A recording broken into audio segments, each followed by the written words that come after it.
ਆਪਣਾ ਇੱਕ ਸਿੰਘ ਨੇ ਬੱਲੇ-ਬੱਲੇ ਕਰਾਈ ਆ।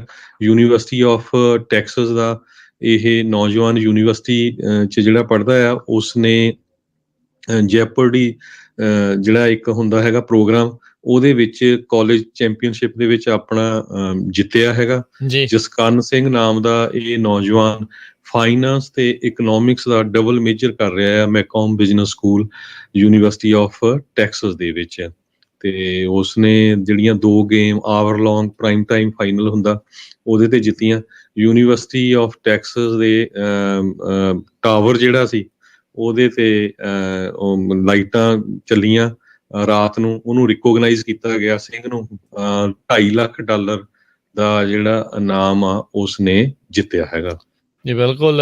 ABC ਦੇ ਉੱਤੇ ਜਿਹੜਾ 1 ਘੰਟੇ ਦਾ ਪ੍ਰਾਈਮ ਟਾਈਮ ਫਾਈਨਲ ਜਿਹੜਾ ਉਹ ਚੱਲਿਆ ਸੀ ਕਾਲਜਸ ਦੀ, ਜਿਹੜੀ ਇਹ ਚੈਂਪੀਅਨਸ਼ਿਪਸ ਸੀਗੀ, ਨੈਸ਼ਨਲ ਕਾਲਜ ਚੈਂਪੀਅਨਸ਼ਿਪ ਜੈਪਰਡੀ, ਬਹੁਤ ਹੀ ਪੁਰਾਣਾ, ਪਿਛਲੇ ਕਈ ਦਹਾਕਿਆਂ ਤੋਂ ਇਹ ਜਿਹੜਾ ਚੱਲਦਾ ਆ ਰਿਹਾ ਆ। ਸੋ ਜਨਰਲ ਨੌਲੇਜ ਦੀਆਂ ਜਿਹੜੀਆਂ ਇਸ ਦੇ ਵਿੱਚ ਸਵਾਲ ਜਵਾਬ ਵੱਖ-ਵੱਖ ਕੈਟਾਗਰੀਜ਼ ਦੇ ਵਿੱਚ ਜਿਹੜਾ ਉਹ ਹੁੰਦਾ ਆ। ਸੋ ਹੁਣ ਜਿੱਤ ਕੇ ਅਗਲੀ ਵਾਰੀ ਇਸ ਨੂੰ ਟੂਰਨਾਮੈਂਟ ਆਫ ਚੈਂਪੀਅਨਸ ਦੇ ਵਿੱਚ ਖੇਡਣ ਦਾ ਜਿਹੜਾ ਉਹ ਮੌਕਾ ਜਿਹੜਾ ਉਹ ਮਿਲੂਗਾ। ਸੋ ਇਹ ਕਹਿੰਦੇ ਵੀ ਜਦੋਂ ਉਸ ਨਾਲ ਗੱਲ ਕੀਤੀ ਗਈ ਵੀ ਕਹਿੰਦਾ ਮੈਨੂੰ ਬਹੁਤ ਚੰਗਾ ਜਿਹੜਾ ਆ ਉਹ ਲੱਗ ਰਿਹਾ ਹੈਗਾ ਆ। ਸੋ ਜਸਕਰਨ ਸਿੰਘ ਨੇ ਜਿਹੜਾ ਇਹ ਨਾਮ ਆ ਆਪਣੇ ਕਾਲਜ ਦਾ ਤੇ ਰੌਸ਼ਨ ਕੀਤਾ ਆ, ਆਪਣੀ ਕੌਮ ਦਾ, ਭਾਈਚਾਰੇ ਦਾ ਵੀ ਨਾਮ ਜਿਹੜਾ ਉਹ ਰੌਸ਼ਨ ਕੀਤਾ ਹੈਗਾ ਆ ਹਰਜੋਤ ਸਿੰਘ ਜੀ। ਸੋ ਬਹੁਤ ਇੱਕ ਚੰਗੀ ਜਿਹੜੀ ਇੱਕ ਗੱਲ ਜਿਹੜੀ ਉਹ ਹੋਈ ਆ। ਸੋ ਦਸਤਾਰਧਾਰੀ ਸਿੱਖ ਆ ਦੇਖੋ, ਤੇ ਪੂਰੀ ਬੱਲੇ-ਬੱਲੇ ਕਰਾਈ ਆ ਪੂਰੇ ਅਮਰੀਕਾ ਦੇ ਵਿੱਚ। ਤੇ ਪੰਜਾਬੀ ਰੇਡੀਓ USA ਦੀ ਟੀਮ ਵੱਲੋਂ ਉਹਨਾਂ ਦੇ ਪਰਿਵਾਰ ਨੂੰ ਵੀ, ਉਹਨੂੰ ਵੀ ਬਹੁਤ-ਬਹੁਤ ਵਧਾਈਆਂ। ਤੇ ਤੁਸੀਂ ਸਵੇਰੇ ਖਬਰ ਸੁਣੀ ਹੋਣੀ ਆ ਵੀ ਕਿਸ ਤਰ੍ਹਾਂ ਕਰਨਾਟਕਾ ਦੇ ਵਿੱਚ ਇੱਕ ਅੰਮ੍ਰਿਤਧਾਰੀ ਬੱਚੀ ਜਿਹੜੀ ਆ ਉੱਥੇ ਪੜ੍ਹਦੀ ਆ, ਤੇ ਉਹਨੂੰ ਕਿਹਾ ਗਿਆ ਵੀ ਤੂੰ ਦਸਤਾਰ ਪਾ ਕੇ ਨਹੀਂ ਆ ਸਕਦੀ। ਜਿਸ ਤਰ੍ਹਾਂ ਪਹਿਲਾਂ ਕਹਿੰਦੇ ਵੀ ਤੁਸੀਂ ਹਿਜਬ ਲਾਓ ਤੇ ਹੁਣ ਦਸਤਾਰ ਵੀ ਲਾ ਲਓ, ਹਨਾ।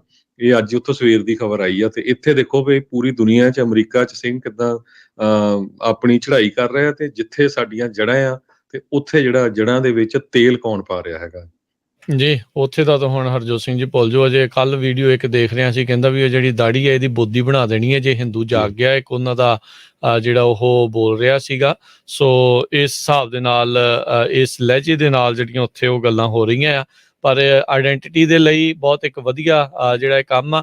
ਸੋ ਇੱਦਾਂ ਦੇ ਕੰਮਾਂ ਦੇ ਵਿੱਚ ਆਪਣੇ ਸਿੰਘਾਂ ਨੂੰ, ਸਿੰਘਣੀਆਂ ਨੂੰ ਜਿਹੜਾ ਉਹ ਵੱਧ ਤੋਂ ਵੱਧ ਜਿਹੜਾ ਉਹ ਆਉਣਾ ਚਾਹੀਦਾ ਆ। ਡਾਲਰ ਵੀ ਕਮਾਓ, ਸਾਰਾ ਕੁਛ ਕਰੋ, ਪਰ ਇਹੋ ਜਿਹੀਆਂ ਚੀਜ਼ਾਂ ਦੇ ਵਿੱਚ ਹਰ ਇੱਕ ਕੈਟੇਗਰੀ ਦੇ ਵਿੱਚ ਆਪਣੀ ਕੌਮ ਦੇ ਵਿੱਚ ਜਿਹੜੇ ਉਹ ਬੰਦਿਆਂ ਨੂੰ ਜਿਹੜਾ ਉਹ ਜਾਣਾ ਚਾਹੀਦਾ, ਤਾਂ ਹੀ ਰੈਕੋਗਨਾਈਜੇਸ਼ਨ ਜਿਹੜੀ ਉਹ ਮਿਲਦੀ ਆ। ਸੋ 48 ਕਰੈਕਟ ਉਸਦੇ ਆਨਸਰ ਸੀਗੇ, 10 ਇਨਕਰੈਕਟ ਜਿਹੜੇ ਸੀਗੇ 2 ਗੇਮਸ ਦੇ ਵਿੱਚ। ਤੇ ਇਸ ਨੇ ਜਿਹੜੀ ਉਹ ਜਿੱਤ ਪ੍ਰਾਪਤ ਕੀਤੀ ਹੈ ਜਸਕਰਨ ਸਿੰਘ ਨੇ। ਸੋ ਬਹੁਤ ਮਾਣ ਵਾਲੀ ਜਿਹੜੀ ਇਹ ਗੱਲ ਹੈਗੀ ਆ। ਸੋ ਜਿਹੜੀ ਯੂਨੀਵਰਸਿਟੀ ਵਾਲੇ ਆ Texas, university of Texas Aston ਦੇ ਵਿੱਚ, ਉਹ ਹੁਣ ਇਸ ਟਾਈਮ ਬਹੁਤ ਕਹਿ ਲਓ ਵੀ ਥਾਪੀਆਂ ਮਾਰਨ ਦੇ ਆ, ਬਹੁਤ ਖੁਸ਼ ਨੇ ਵੀ ਬਹੁਤ ਚੰਗਾ ਜਿਹੜਾ ਕੰਮ ਕਾਰਨਾਮਾ ਕੀਤਾ। ਤੇ ਹੁਣ ਦੇਖਦੇ ਹਾਂ ਵੀ ਅਗਲੇ ਜਿਹੜੇ ਟੂਰਨਾਮੈਂਟ ਆਫ ਚੈਂਪੀਅਨਸ ਦੇ ਵਿੱਚ ਇਸ ਸਿੰਘ ਦੀ ਕਿੱਦਾਂ ਦੀ ਕਾਰਜਕਾਰੀ ਜਿਹੜੀ ਉਹ ਰਹੇਗੀ। ਦੇਖੋ ਹੁਣ ਆਇਡੈਂਟੀ ਦਾ ਰਾਜਕਰਮਵੀਰ ਸਿੰਘ ਜੀ ਕਿੰਨਾ ਫਾਇਦਾ ਹੁੰਦਾ। ਅਗਲੇ ਸੋਚਦੇ ਵੀ ਪਤਾ ਨਹੀਂ ਕੌਣ ਆ ਇਹ ਪੱਗ ਵਾਲਾ, ਹੁਣ ਸਾਰਿਆਂ ਨੂੰ ਪਤਾ ਲੱਗਾ ਵੀ ਸਿੰਘ ਆ, ਤੇ ਇਹ ਕਿੰਨਾ ਇੰਟੈਲੀਜੈਂਟ ਮੁੰਡਾ ਆ, ਹਨਾ। ਤੇ ਹੁਣ ਸਾਰੀਆਂ ਯੂਨੀਵਰਸਿਟੀ ਦੇ ਸਟੂਡੈਂਟਸ ਨੂੰ ਪੂਰੇ ਅਮਰੀਕਾ ਦੇ ਵਿੱਚ, ਸੋ ਇਹ ਬਹੁਤ ਵਧੀਆ ਤਰੀਕਾ ਹੈਗਾ ਆ। ਇਹ ਇੱਕ ਨੌਜਵਾਨ ਨੇ ਕਿੰਨਾ ਵੱਡਾ ਜਿਹੜਾ ਕੰਮ ਕਰ ਲਿਆ, ਜਿਹੜਾ ਕਿ ਆਪਾਂ ਲੱਖਾਂ ਡਾਲਰ ਲਾ ਕੇ ਦੱਸਦੇ ਲੋਕਾਂ ਨੂੰ ਵੀ